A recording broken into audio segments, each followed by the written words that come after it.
2023मध्ये जो 21 दिवसाचा पावसाचा खंड पडलेला होता, त्यामुळे जवळपास उत्पादनामध्ये 50% जास्त घट दिसलेली होती मित्रांनो. तर त्याच धर्तीवर महाराष्ट्र शासनाकडून राज्यात 25% अग्रिम विमा मंजूर करण्यात आलेला होता. जवळपास 24 जिल्ह्यातील 50 लाख शेतकऱ्यांना हा अग्रिम विमा मिळणार होता.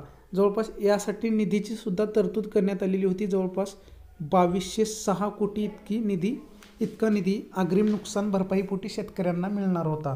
पण यापैकी 1706 कोटी इतकाच निधी शेतकऱ्यांच्या खात्यावरती वर्ग करण्यात आलेला आहे.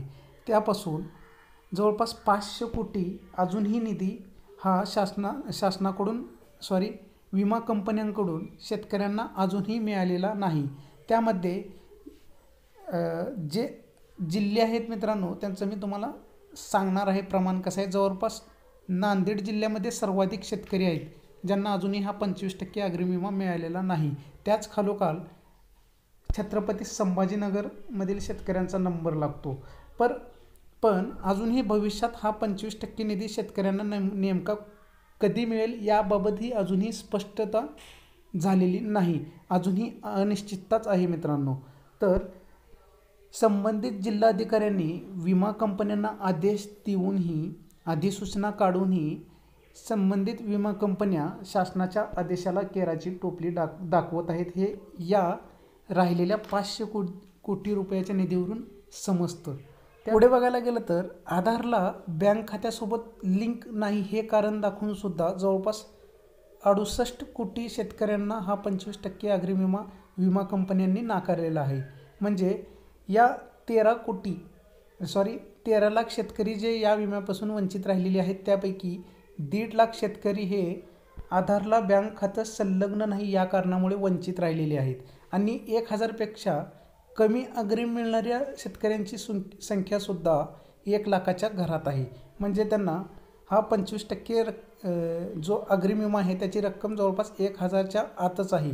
आणि तुम्ही बघू शकता विमा कंपन्याकडून 18 डिसेंबरपर्यंत जो अहवाल आहे त्यानुसार 37,07,484 शेतकऱ्यांना 1,707 कोटींची अग्रिम वितरित केली आहे आत्ता सांगितल्याप्रमाणे. आणि अद्याप 498 कोटी 99 लाख म्हणजेच 500 कोटी अग्रिम वितरित झालेला नाही. तर हे जे 500 कोटी अडकलेले आहे त्यासाठी जबाबदार कोण आहेत नेमकं याबद्दलही अजूनही स्पष्टता आलेली नाही आहे समोर.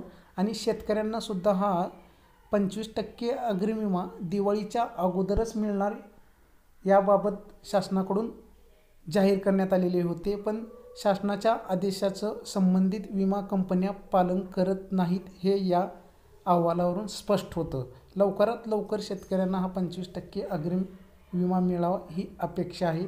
आणि ज्या दिवशी या पुढील अपडेट येईल या 25% विम्याबद्दल लवकरच आपल्या चॅनलला त्याबद्दल व्हिडिओ बनवण्यात येईल.